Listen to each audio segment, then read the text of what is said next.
உச்சநீதிமன்றத்திற்கு சென்றார்கள். உச்சநீதிமன்றத்திலேயும் கல்லூரிகள் கட்டப்படுவது அறநிலையத்துறை கொடைகளின் சட்டத்தின்படி ஏற்புடையதென்று அங்கேயும் மனு தள்ளுபடி செய்யப்பட்டது. ஏற்கனவே உயர்நீதிமன்றத்தில் தள்ளுபடி செய்யப்பட்ட மனுவின் அடிப்படையில் அவர்கள் மீண்டும் இந்த கல்லூரிகள் கட்டுவதற்குண்டான வழிகாட்டு நெறிமுறைகள் பின்பற்றப்படவில்லை என்று ஒரு வழக்கை பதிவு செய்திருந்தார்கள். அது நேற்றைக்கு உயர்நீதிமன்றத்திலே அந்த வழக்கு வந்தது.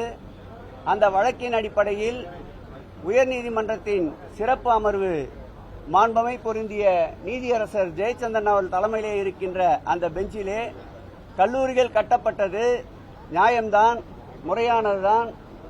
அறநிலையத்துறை என்பது அரைக்கோடைகளின் சட்டப்படி அந்த கல்லூரி கட்டப்பட்டது நியாயம் என்ற ஒரு தீர்ப்பை, வரலாற்று சிறப்புமிக்க தீர்ப்பை, திராவிட மாடல் ஆட்சியினுடைய நாயகன் அவருடைய திட்டத்தை நேற்றைக்கு உயர்நீதிமன்றம் ஏற்றுக்கொண்ட மகிழ்ச்சியை தான் இன்றைக்கு உங்களோடு பகிர்ந்து கொண்டிருக்கின்றோம்.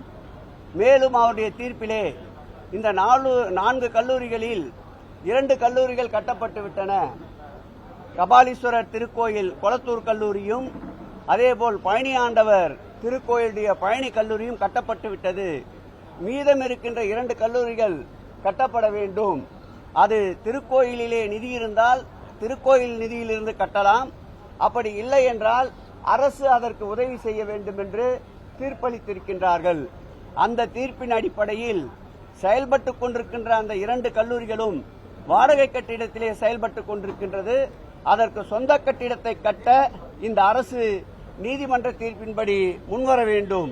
அதோடு மாத்திரமில்லாமல் ஏற்கனவே நிலுவையிலே அறிவிக்கப்பட்டிருக்கின்ற 6 கல்லூரிகள் கடையம், கலசப்பாக்கம், அணைக்கட்டு, திருக்காட்டுப்பள்ளி, அதேபோல் லால்குடி, சென்னை கீழ்ப்பாக்கம், அந்த 6 கல்லூரிகளையும் ஏற்படுத்துவதற்கு இந்த அரசு முனைப்பு காட்ட வேண்டும் என்று இந்த நேரத்திலே கேட்டுக் கொள்கிறேன்.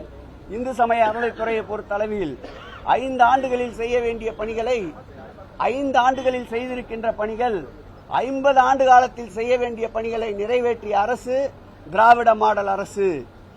ஆன்றோர்கள் சான்றோர்கள் பாராட்டப்படுகின்ற அரசு, ஆத்திகர்கள் நாத்திகர்கள் அனைவருக்கும் உண்டான அரசு என்பதை கடந்த காலம் நிரூபித்ததை போல் இந்த ஆண்டும் கடந்த காலத்துடைய திட்டங்களை அவர்களது வழிகாட்டுதலாக எடுத்துக்கொண்டு நிறைவேற்ற வேண்டும் என்று பழைய இந்து சமய அறநிலையத்துறை அமைச்சர் என்ற வகையில் என்னுடைய கோரிக்கையை வைக்கிறேன்.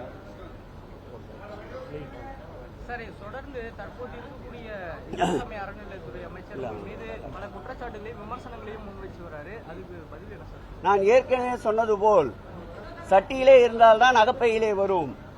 இல்லாததை பொல்லாததை வாய்க்கு வந்தபடி பேசுவது நாகரிகம் அல்ல. தக்க சான்றோடு அவர் எடுத்துக் கூறினால் பதில் சொல்ல தயாராக இருக்கின்றோம்.